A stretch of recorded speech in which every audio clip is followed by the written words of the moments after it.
know a lot of you folks here. I've seen you every Tuesday night for about 12 years.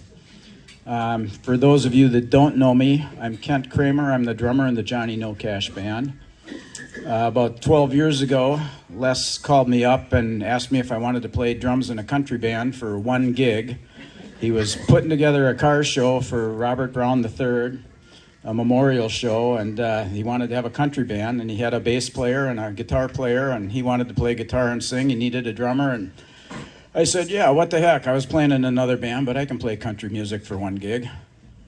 And at the rehearsal that we were doing on this very stage 12 years ago, we got asked to play a biker party at the Cloverleaf, and we played that party, and at that party we got asked to play a wedding.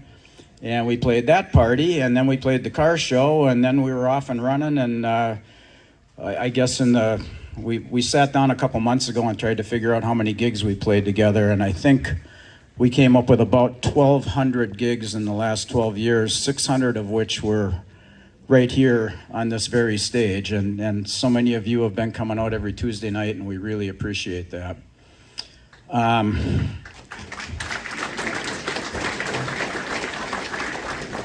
So just to give you a little backstory here, I met Les about, I think it was probably 40 years ago this year.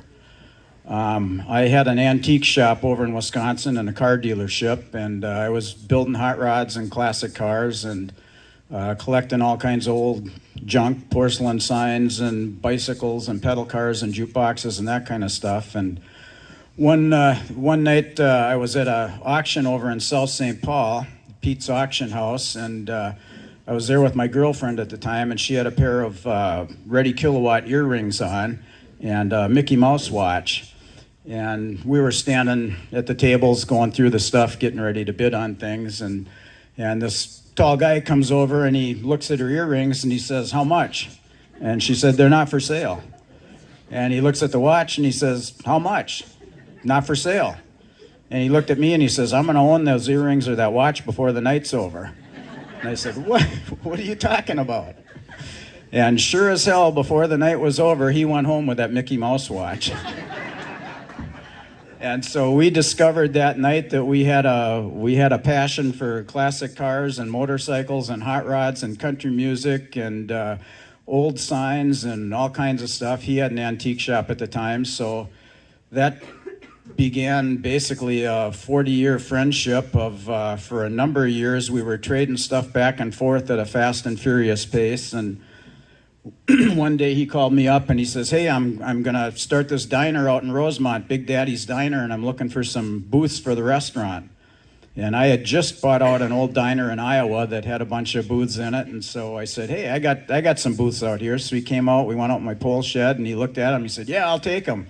He says, "I got this, this, and this. Let's make some trades." So we ended up trading stuff, and I can't tell you all the things that I still have that I got from Les in some kind of a trade or another.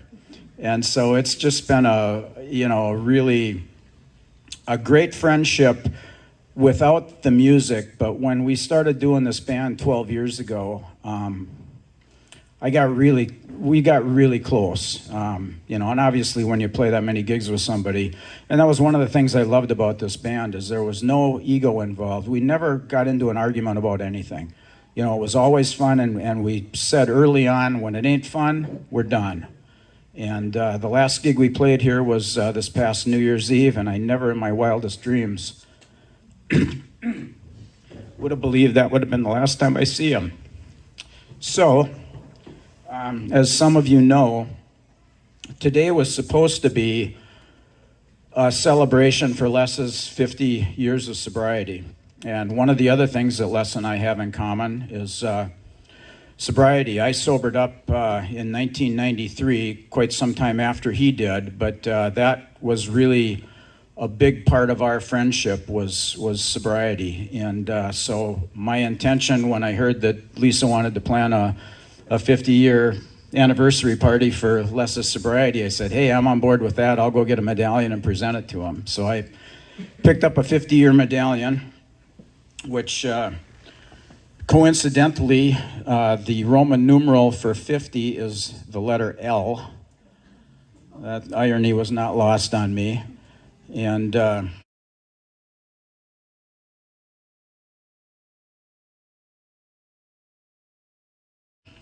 I I took this to I go to a Saturday morning AA meeting, and I took this to my meeting last Saturday, which just happened to be February 1st, which would have been Les's 50 years, and passed it around my meeting, and everybody put their mojo on it, and I brought it here today, and I'm going to set this down on the table, and I'd like each and every one of you, if you feel so inclined, to come up and just pick it up and put a little energy on it, send it down the road.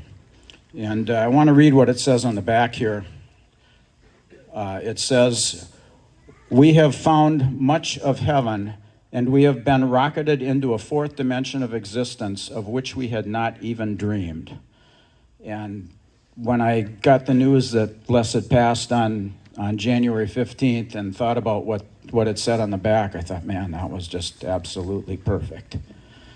So thank you all so much for being here. Thanks to the VFW for allowing us to use the space yet again for this great event, and for all you folks showing up in honor of Les. He touched so many lives. And if anybody else has anything that they'd like to say, feel free to come on up. Thank you.